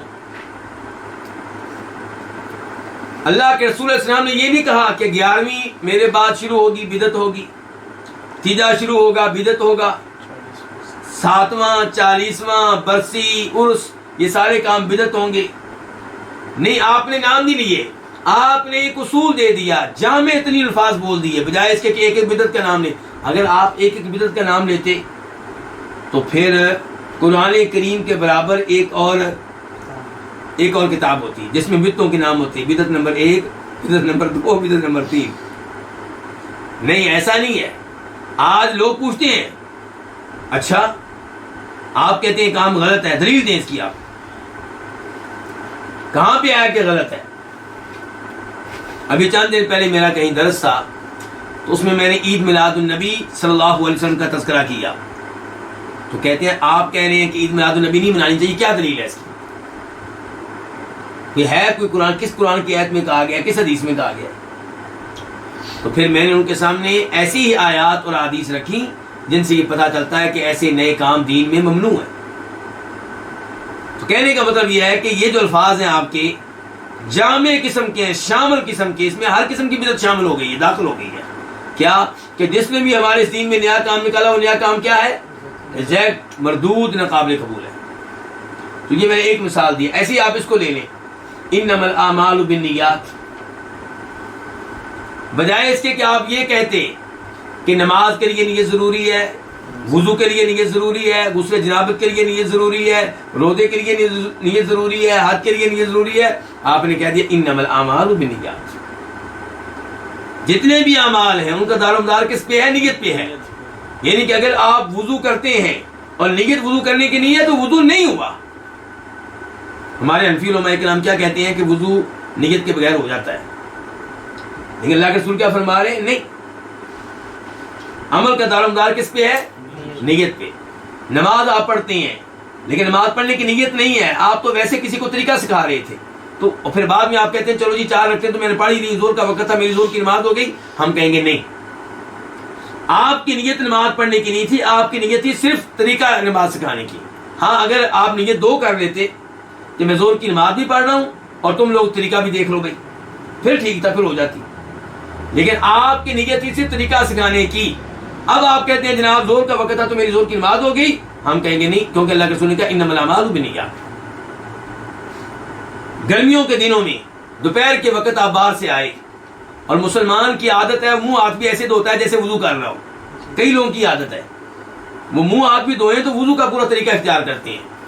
اب آپ باہر سے آئے، پسینے آپ کو آئے ہوئے تھے اور آپ نے وضو کی نیت نہیں کی، لیکن بالکل وضو کے انداز میں آپ نے ہاتھ دھوئے، منہ دھوئے، کلی کی، ناک میں پانی ڈالا، سر پہ مسا بھی کر لیا اور پاؤں بھی دھو ڈالے، اس کے بعد زور کی اذان شروع ہو گئی۔ اب آپ کہتے ہیں لو جی میرا تو وضو ہو گیا۔ نہیں نہیں نہیں نہیں، کیونکہ آپ کی نیت وضو کرنے کی تھی نہیں، آپ کی نیت تھی منہ ہاتھ دھونے کی، پسینہ دور کرنے کی، تو اس لیے آپ کا یہ وضو نہیں ہوا، کیونکہ اللہ کے رسول کیا کہتے ہیں انما الاعمال۔ ایک آدمی، رمضان کا مہینہ ہے، اس نے رات کو سوچ لیا کہ چونکہ صبح میں نے سفر پہ نکلنا ہے اس لیے صبح میں نے روزہ نہیں رکھنا. حالانکہ صحیح بات یہ کہ روزہ رکھنا چاہیے، کیونکہ ہو سکتا ہے آپ سفر نہ کر سکیں. جب سفر کریں گے تب آپ توڑ سکتے ہیں، لیکن جب تک آپ کا سفر شروع نہیں ہوا تب تک آپ مسافر نہیں ہیں. لیکن اس نے نیت کر لی کہ میں صبح روزہ نہیں رکھنا کیونکہ میں صبح سفر کرنا ہے. اب صبح 9 بجے پتہ چلا کہ سفر تو ممکن نہیں ہے، فلائٹ کینسل ہو گئی ہے. اب وہ کہتا ہے چلو جی پھر میرا آج رمضان کا روزہ ہے. نہیں، رمضان کے روزے کی نیت بھی ضروری ہے اور نیت فجر طلوع ہونے سے پہلے ضروری ہے. تو یہ چند مثالیں میں نے دی ہیں، اور ہر موقع پہ دلیل ہم ایک ہی دیں گے، کیا انما الاعمال بالنیات. تو یہ ہے اعطیت جوامع الکلم. آپ فرما رہے ہیں مجھے جامع ترین کلمات دیے گئے ہیں، یعنی کہ مجھے صلاحیت دی گئی ہے کہ میں جامع ترین الفاظ کہتا ہوں، بولتا ہوں. نمبر 2 آپ کی خصوصیت وَنُصِرْتُ بِالرُّعْبِ، اور روب کے ذریعے میری مدد کی گئی ہے. کیا مطلب؟ جب میں دشمن پہ 1 مہینے کے مسافت پہ ہوتا ہوں، 1 مہینہ دور ہوتا ہوں، 1 مہینے کے سفر کے برابر دور ہوتا ہوں، تو میرا روب ان کے دلوں میں اللہ تعالیٰ ڈال دیتے ہیں. تو یہ اللہ کی طرف سے یقیناً بہت بڑی یعنی کہ آپ کی یعنی کہ فضیلت ہے، بہت بڑی خصوصیت ہے جو اللہ نے آپ کو دی ہے، بہت بڑی شان دی ہے.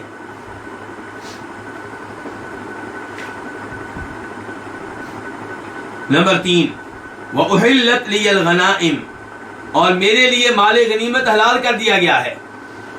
پہلے جو نبی تھے وہ جہاد کرتے، جب دشمن پہ فتح پا لیتے دشمن کا مال جمع کرتے، اور تقسیم کرنے کی اجازت نہیں تھی بلکہ اس کو کیا کیا جاتا تھا، آگ لگائی جاتی تھی، آگ لگائی جاتی تھی. لیکن جب آپ کی باری آئی تو مال غنیمت حلال کر دیا گیا کہ جہاد میں جو مال آپ کے پاس آئے وہ آپ لوگوں کے لیے حلال ہے. وَجُعِلَتْ لِيَ الْأَرْضُ طَهُورًا وَمَسْجِدًا، اور میرے لیے زمین کو طہارت کا ذریعہ اور سجدہ گاہ بنا دیا گیا ہے. اس کا کیا مطلب ہے؟ پہلی اقوام میں کیا حکم تھا کہ وضو کرنا ہے، پانی جب تک نہ ملے تو عبادت کرنے کی اجازت نہیں ہے، وضو کر کے عبادت کرنی ہے. اور عبادت کہاں کرنی ہے؟ کسی نہ کسی عبادت خانے میں، کسی نہ کسی چرچ میں، کسی نہ کسی گرجا گھر میں. لیکن اللہ کے رسول کی باری آئی تو کہا گیا آپ کو اگر پانی نہیں ملتا تو آپ جس جگہ موجود ہیں وہاں پہ جو مٹی ہے اسے لیں اور تیمم کریں. 2 دفعہ اس کے اوپر اپنا دونوں ہاتھ ماریں اور پھر وہ مل لیں اپنے چہرے پہ اور ہتھیلیوں پہ اور نماز پڑھیں. تو زمین کیا ہے؟ طہارت کا ذریعہ ہے. طہارت کا ذریعہ ہوئی نا. بلکہ اگر آپ پہ غسل جنابت واجب ہے یا حیض کا غسل واجب ہے اور اب آپ کو پانی نہیں مل رہا، عورت کو پانی نہیں مل رہا یا مرد کو پانی نہیں مل رہا جنابت کا غسل کرنے کے لیے، حیض کا غسل کرنے کے لیے، تو وہ بھی کیا کر لیں؟ تیمم کر لیں اسی انداز سے، اور اس کے بعد نماز پڑھ سکتے ہیں، بلکہ پڑھیں گے. اور ایسی زمین کیا ہے؟ مسجد ہے.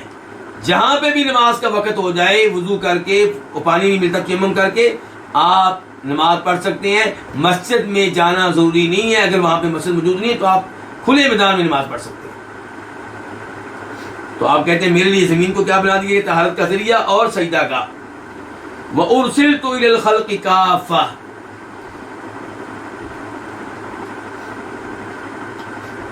یہ 5ویں نمبر پہ آپ کہتے ہیں مجھے ساری مخلوق کی طرف رسول بنا کر بھیجا گیا ہے، صرف عربوں کے لیے نہیں، صرف اجمیوں کے لیے نہیں. اچھا موسیٰ علیہ السلام کن کے لیے نبی تھے؟ بنی اسرائیل کے لیے. عیسیٰ علیہ السلام کن کے لیے نبی تھے؟ بنی اسرائیل کے لیے. اور اللہ کے رسول کی باری آئی تو ساری مخلوق کے لیے، تمام انسانوں کے لیے آپ کو رسول بنا کر بھیجا گیا ہے. وَأُرْسِلْتُ إِلَى الْخَلْقِ كَافَّةً، مجھے تمام مخلوق کے لیے رسول بنا کر بھیجا گیا ہے. وَخُتِمَ بِيَ النَّبِيُّونَ، اور آخری خصوصیت میری یہ ہے کہ میرے ساتھ نبیوں کا اختتام کر دیا گیا ہے، یعنی کہ مجھے خاتم النبیین بنایا گیا. اس کا مطلب یہ ہے کہ آپ کی نبوت کب تک چلے گی؟ قیامت تک. کوئی چھوٹی بات نہیں، معمولی بات نہیں ہے، قیامت تک. 15 صدیاں تو بھی ہو چکی ہمارے سامنے، ہم 15ویں صدی میں ہیں نا. 1400 43 1443 ہے آج کل، یعنی کہ 1443 ہجرت کے لحاظ سے یہ سال ہے، تو 15ویں صدی آدھی ہونے والی ہے، اور معلوم نہیں کہ کب تک آپ کی نبوت چلتی رہے گی اور پھر قیامت واقع ہوگی۔ تو یہ سارے آپ کے اعزازات ہیں، یہ سب آپ کی خصوصیات ہیں۔ اس کے بعد الفصل السابع، 7ویں فصل، یہ کس کے بارے میں ہے؟ المعجزات، آپ علیہ السلام کی معجزات کے بارے میں یہ فصل ہے، یعنی کہ پوری یہ فصل وہ ہے جس کا انکار کیا کس نے؟ سر سید احمد خان نے۔ اور یاد رہے کہ معجزات کے انکار کا یہ سلسلہ انہی لوگوں تک محدود نہیں ہے، موجودہ زمانے میں جاوید احمد غامدی کئی معجزات کا انکار کرتے ہیں، کئی کو مان لیتے ہیں۔ معیار کیا ہے؟ ان کی عقل معیار ہے خاص، جو ان کی اپنی عقل ہے۔ یہ منکرین احادیث جو ہیں، یہ احادیث کو رد کرنے میں معیار کس کو بناتے ہیں؟ عقل کو، کہ عقل نہیں مانتی۔ آج تک ہمیں پتہ نہیں چلا کس کی عقل۔ اب سر سید احمد خان کی عقل نے سارے معجزات کا انکار کر دیا، امین حسن صلاحی کی عقل نے کچھ معجزات کو مان لیا، تو کس کی عقل کو معیار مانے بھائی؟ اگر معیار ہے صحابہ کرام کی عقل، ان کی عقل نے تو سب حدیث کو قبول کیا۔ جی تابعین وغیرہ بھی ایسے ہیں، جی آج کے بھی وہ لوگ شیخ ابن باز کی عقل کو لیں گے تو سب معجزات کو مان لیں، شیخ ابن عثیمین کی عقل کو لیں، شیخ البانی کی عقل کو لیں، ان کی عقل جو ہے وہ سب معجزات کو مانتی ہے، ان کو کوئی مسئلہ نہیں ہے، کوئی تردد نہیں ہے، کوئی شک و شبہ نہیں ہے۔ اور اللہ کے فضل و کرم سے ہماری عقل بھی ایسے ہی ہے، اور اللہ ہماری عقل کو ایسے ہی رکھے، اللہ تعالیٰ ہماری عقل کو زنگ لگنے سے محفوظ رکھے۔ تو باب نمبر 1 وہ کیا؟ باب نبع الماء من بین اصابعہ صلی اللہ علیہ وسلم وتکثیرہ، پانی کا پھوٹنا آپ کی انگلیوں کے بیچ میں سے اور پانی میں اضافہ کر دینا، پانی بڑھا دینا۔ حدیث نمبر 1800 لو جی، اس حدیث کے بعد کتنی حدیثیں رہ جائیں گی؟ 139 جی 129 الحمدللہ۔ تو 1800 قاف، اس حدیث کے بیان کرنے پہ اتفاق ہے کس کس کا؟ امام بخاری کا اور امام مسلم کا۔ عن انس بن مالک، روایت ہے جناب انس بن مالک سے، انہ قال، کہ بے شک انہوں نے کہا، رأیت رسول اللہ صلی اللہ علیہ وسلم، میں نے دیکھا نبی علیہ الصلوۃ والسلام کو۔ کہاں پہ دیکھا؟ اس حدیث میں تذکرہ نہیں آیا، مسلم شریف میں تذکرہ آیا ہے۔ زورا جگہ تھی مدینہ میں، وہاں پہ زورا بازار، وہاں پہ تو میں نے اللہ کے رسول کو دیکھا، وہاں صلاۃ العصر، جب کہ عصر کی نماز کا وقت ہو چکا تھا۔ فالتمس الناس الوضوء، تو لوگوں نے تلاش کیا وضو کے لیے پانی۔ فلم یجدوہ، تو انہوں نے اسے نہیں پایا۔ کس کو نہیں پایا؟ پانی کو۔ فأتی رسول اللہ صلی اللہ علیہ وسلم بوضوء، تو رسول اللہ صلی اللہ علیہ وسلم کے پاس وضو کا پانی لایا گیا۔ ایک طرف کہہ رہے وضو کا پانی ملا نہیں، یعنی کہ اتنا پانی نہیں ملا کہ جیسے سب وضو کر سکیں، تھوڑا سا پانی کہیں سے مل گیا۔ فوضع رسول اللہ صلی اللہ علیہ وسلم فی ذلک الاناء یدہ، تو نبی علیہ الصلوۃ والسلام نے اس برتن میں رکھا، کیا رکھا؟ اپنا ہاتھ رکھا۔ وَأَمَرَ النَّاسَ أَن يَتَوَضَّؤُوا مِنْهُ، اور آپ نے لوگوں کو حکم دیا کہ وہ اس میں سے وضو کریں۔ قال، راوی کہتے ہیں، کون ہے راوی؟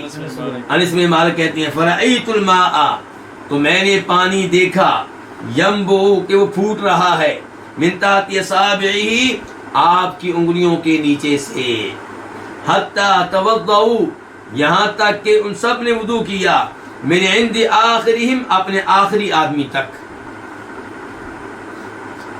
یہ لیں جی، یہ حدیث کون روایت کر رہے ہیں؟ انس بن مالک۔ اس کا مطلب انس بن مالک کی حدیث اس معجزے کو مانتی ہے، ان کی عقل قبول کرتی ہے۔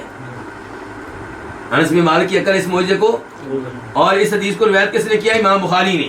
اس کا مطلب ہے کہ امام بخاری کی عقل بھی اس معجزے کو قبول کرتی ہے، اور اس حدیث کو روایت کی امام مسلم نے۔ اس کا مطلب ہے کہ امام مسلم کی عقل بھی اس حدیث کو قبول کرتی ہے۔ صحابہ کرام، تابعین، ائمہ حدیث، ان کی عقلیں معجزات کو قبول کرتی ہیں۔ یہ جو عقل ہے نا جن کو انگریزوں کی لگی ہے، کیا انگریزوں نے جن عقلوں کو متاثر کیا ہے، ان عقلوں نے آ کے انکار شروع کیا ہے۔ سر سید احمد خان یہ پہلے شخص تھے انگریزوں کے بر صغیر میں حکمران بننے کے بعد جنہوں نے عصری تعلیم پہ توجہ دی، انگریزی پہ توجہ دی۔ یہ یورپ میں گئے پڑھنے کے لیے، پڑھ کر آئے، اور پڑھنے سے پہلے ٹھیک تھے، جب تک یورپ نہیں گئے تھے ٹھیک تھے، جب وہاں سے پڑھ کر آئے تو پھر احساس کمتری کا شکار ہو گئے۔ پھر ایک تو انہوں نے یہ سوچ پیدا کی کہ ترقی کے لیے انگلش سیکھنا ضروری ہے، اور یہ پھر قوم کو انگلش سیکھنے میں لگا دیا گیا۔ اب جب آپ انگلش سیکھیں گے تو معاملہ زبان تک محدود نہیں رہے گا۔ آپ کے نوجوان جب انگلش کے ماہر ہوں گے پھر وہ انگلش ڈرامے دیکھیں گے، انگلش فلمیں دیکھیں گے، انگلش ملحدین کا لٹریچر پڑھیں گے، جتنے شکوک و شبہات وہ پیدا کرتے ہیں وہ بھی پڑھیں گے، اور پھر وہ کیا بن جائیں گے؟ انگریز بن جائیں گے۔ جسم ہمارا ہی ہوگا لیکن دماغ انگریزوں والا ہوگا۔ میں انگلش سیکھنے کا مخالف نہیں ہوں، لیکن مقصد کیا ہو اس کا کہ آپ اس کے ذریعے ان لوگوں تک پہنچیں، ان تک دین کا پیغام پہنچائیں، توحید کا پیغام پہنچائیں۔ اس لیے انگلش سیکھنا، ان سے متاثر ہونا، ان کے افکار نظریات کو قبول کرنا، اس کام کے لیے انگلش نہیں سیکھنی چاہیے۔ پھر ہمارے کئی دوست یہ سمجھتے ہیں کہ ترقی کے لیے انگلش ضروری ہے۔ بھی آپ دیکھ لیں، چائنیز کو دیکھ لیں، آپ فرانسیسی لوگوں کو آپ دیکھ لیں، جرمنی کے لوگوں کو آپ دیکھ لیں، یہ سب انگلش کے بغیر ترقی کر گئے۔ جی ہاں، تو یہ سارے لوگ جو ہیں، اب چائنیز انہوں نے کیا کیا ہوا ہے؟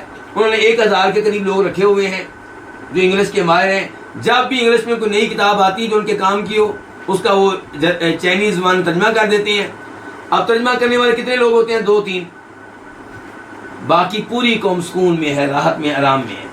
ہم نے اپنی قوم کے بچوں کو ذبح کر دیا۔ تم نے اردو بھی سیکھنی ہے، اور تم لوگوں نے انگلش بھی سیکھنی ہے، اور عربی بھی سیکھنی ہے، دین کی زبان ہے، تو بچہ بیچارہ جائے تو کہاں جائے؟ چلے جی،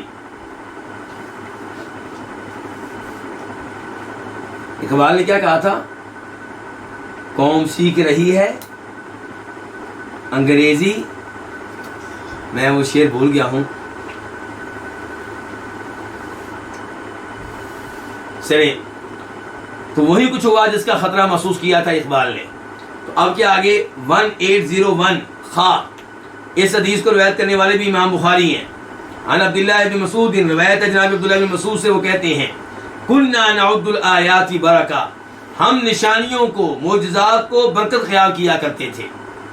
وانتم تعدونها تخویفا، اور تم ان کو خیال کرتے ہو ڈرانے والا۔ اور صحیح بات کیا ہے؟ اللہ نے کیا کہا؟ وما نرسل بالآیات الا تخویفا۔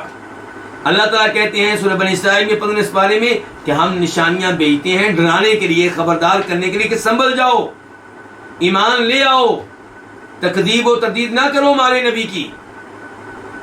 لیکن عبداللہ بن مسعود کہہ رہے ہیں کہ ہم تو نشانیوں کو برکت سمجھتے تھے اور تم سمجھتے ہو تخویف، وارننگ۔ تو صحیح بات یہ ہے کہ کچھ نشانیاں ایسی ہیں جو وارننگ کے لیے ہوتی ہیں، اور کچھ نشانیاں ایسی ہیں جو باعث برکت ہوتی ہیں۔ مثال کے طور پہ یہ پانی نکل رہا تھا آپ کی انگلیوں میں سے، یہ کوئی وارننگ نہیں ہے، یہ کیا برکت ہے۔ لیکن سورج کو گرنے لگنا وہ کیا ہوتا تھا؟ وارننگ ہوتا تھا۔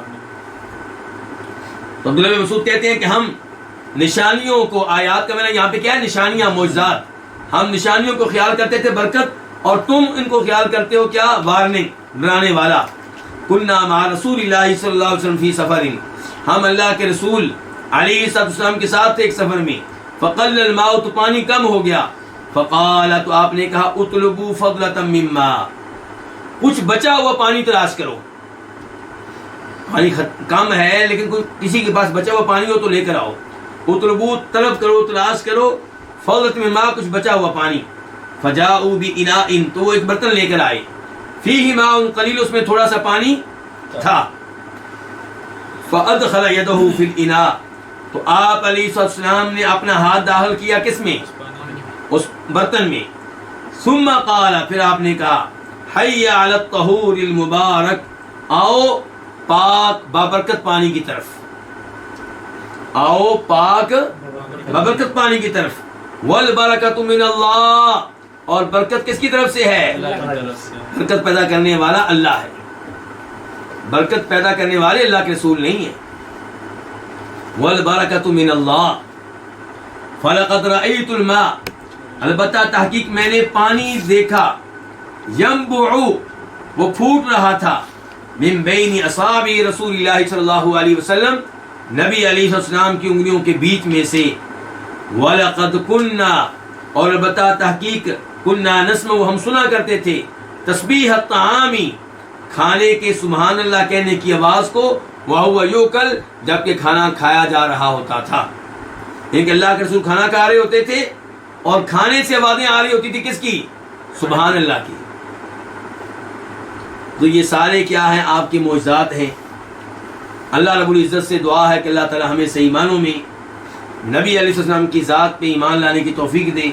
اللہ تعالی ہر طرح کے فتنوں سے، شکوک و شبہات سے، گمراہیوں سے، گمراہ فرقوں سے، گمراہ شخصیات سے، گمراہ کتب سے ہمیں محفوظ رکھے. اور اللہ تعالی ہمیں سلف صالحین کے منہج اور ان کے مسلک اور قرآن و حدیث کو مضبوطی کے ساتھ تھامنے کی توفیق دے. وآخر دعوانا الحمدللہ رب العالمین.